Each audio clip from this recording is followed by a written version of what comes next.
Allô, ah oui. En mémoire des 49 juifs placés par le travail obligatoire aux carrières de Merlemont et à toutes les victimes oubliées du nazisme. 15 juillet 1942, 13 mars 1943 et 25 avril 1945 au 15 mai 1945. Et en mémoire de mesdames Ava Brill, Ilena Pick et Rivka Schwartfutter, arrêtées à Merlemont en mars 1943 et déportées à Auschwitz le 19 avril 1943. Victimes oubliées. Voici sans doute ce qui frappe le plus les esprits aujourd'hui, que nous sommes réunis pour une commémoration, 70 ans après les faits. 70 ans. Une vie entière écoulée pour se souvenir des événements qui se passèrent durant l'été 1942 à Merlemont. Victimes oubliées. C'est aussi ce qui frappe vraiment les jeunes rhétoriciens de l'Athénée de Philippeville, qui ont pris à cœur de préparer le texte de la plaque commémorative que nous allons découvrir bientôt. Ce sont ces mots qui vont revenir plusieurs fois dans la phrase qu'ils souhaitaient voir inscrite et que nous avons synthétisée pour reprendre l'idée de chacun. À Merlemont, l'histoire de 1942, c'est voir arriver à partir du mois de juillet 21 travailleurs et leurs familles, suite à une convocation pour le travail obligatoire dans les carrières de Dolomites.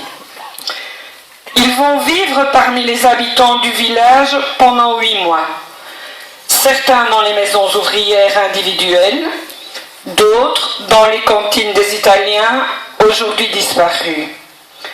Les conditions de vie sont déjà très difficiles alors, même si le pire est encore à venir.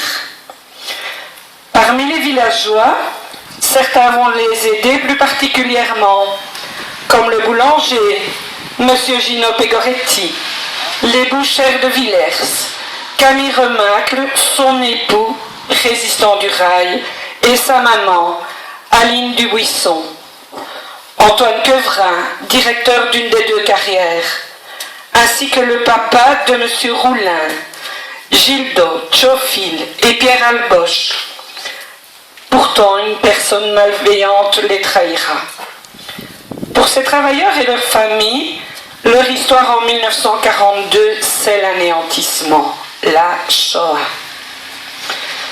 Pourtant, parmi ces courageux travailleurs sont issus 5 grands résistants, partisans armés, actifs à Anvers et Charleroi.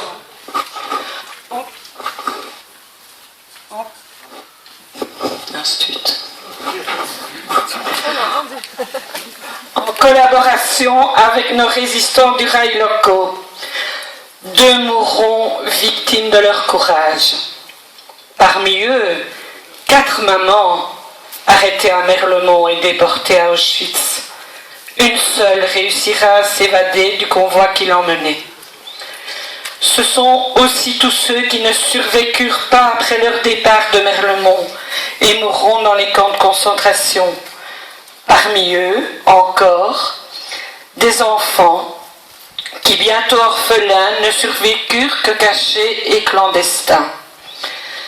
C'est ainsi que nous avons l'immense honneur d'accueillir et de retrouver aujourd'hui ces enfants devenus grands-parents. Bella, Théo, Michel, Maurice, Léon, quel émouvant retour! C'est donc avec eux que nous sommes réunis pour rendre hommage, enfin, à leurs parents disparus et à toutes les victimes oubliées du nazisme. Si un tel mémorial est pour les familles un lieu de mémoire, un lieu pour se recueillir et rendre hommage, C'est aussi un endroit symbolique pour aider les futures générations à se souvenir et comprendre ensuite ce qu'est un désastre humanitaire, à aider à créer un conscient collectif, leur permettant d'appréhender jusqu'où les dégâts provoqués par le rejet de l'autre, de la différence, peuvent nous entraîner. Comme dit le proverbe de Gandhi, repris par Winston Churchill, ceux qui ne se souviennent pas du passé sont condamnés à le revivre. Il ne faut pas croire que c'est du passé, que c'est ailleurs, que c'est loin. Non. Cela s'est déjà renouvelé plusieurs fois depuis la guerre. Et cela se passe encore et toujours maintenant dans d'autres pays, mais aussi dans nos villes, nos villages, dans nos maisons partout. Il faut que nous apprenions tous, adultes et enfants, à développer un esprit suffisamment humaniste, de respect et de tolérance, un esprit suffisamment critique aussi, pour n'être jamais ni bourreux ni victime, et laisser à l'autre son droit à l'existence. Mais pouvoir se rencontrer dans de pareilles circonstances n'aurait jamais été possible sans le travail de fond de toute une équipe que je tiens à remercier ici devant vous tous. Les témoins d'abord, qui nous apprirent ce que fut l'été 42 à la Dolomie. Je citerai une fois de plus Bella et Michel, aussi Dany Lehrer, puis Théo et Léon, mais aussi nos témoins locaux, M. Guy Pegoretti, Jeanne Toussaint, ainsi que Nicole Fessler, Jacques Bernard, Jean-Pierre Melchior, ainsi que M. Roulin, Mme Redson, M. Guy Bernard et Mme Richelle Martinet.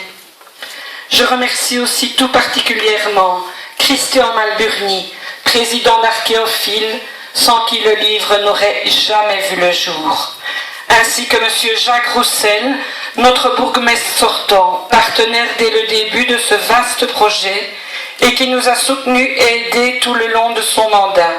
Et surtout, M. Emmanuel Bolland, directeur de la carrière, et le groupe Loast, qui ont financé le livre et le monument. Je remercie aussi notre nouveau bourgmestre, M. Delpire, et le collège communal de Philippeville, qui ont repris le flambeau à la suite de M. Jacques Roussel. Enfin, il me reste à remercier toutes les chevilles ouvrières qui ont participé, chacun à leur manière, pour que ce projet et ses retrouvailles deviennent une journée historique pour tous. Merci du fond du cœur à Madame Annette Ledoux, Madame Elisabeth Forton, Kathleen, Madame Hélène Masson, Madame Marie Lejeune et bien évidemment mon époux Philippe Maréchal, ainsi que tous ceux qui de près ou de loin ont été les acteurs ayant permis la concrétisation de cette mémorable journée. Je ne voudrais oublier personne. Mais je l'ai déjà dit, aujourd'hui c'est un jour de retrouvailles, un moment historique.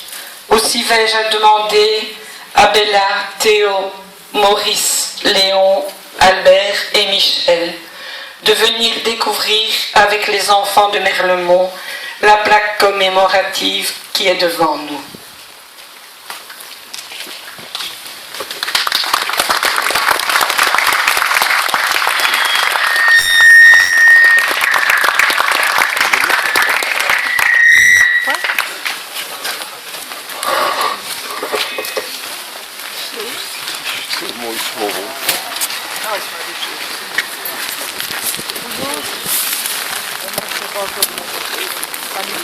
Tu veux te mettre sous le parapluie?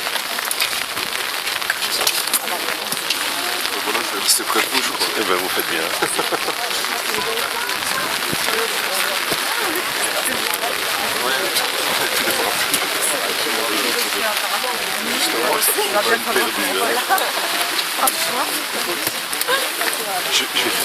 Vous venez avec moi?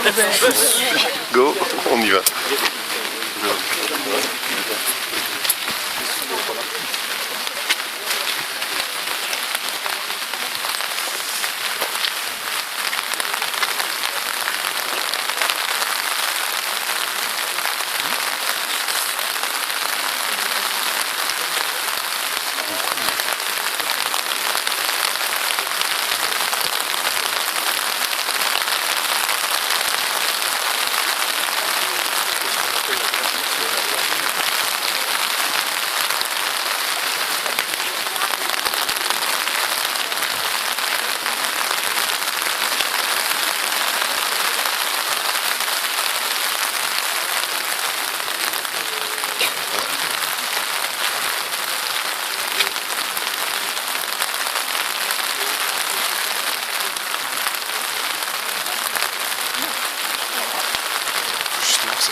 va se remettre là-bas pour voir les sous-chapiteaux.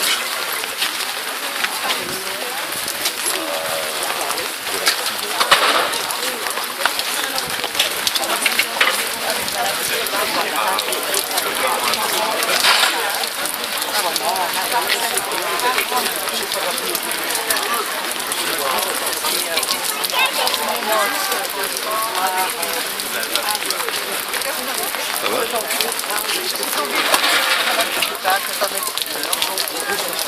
Pardon.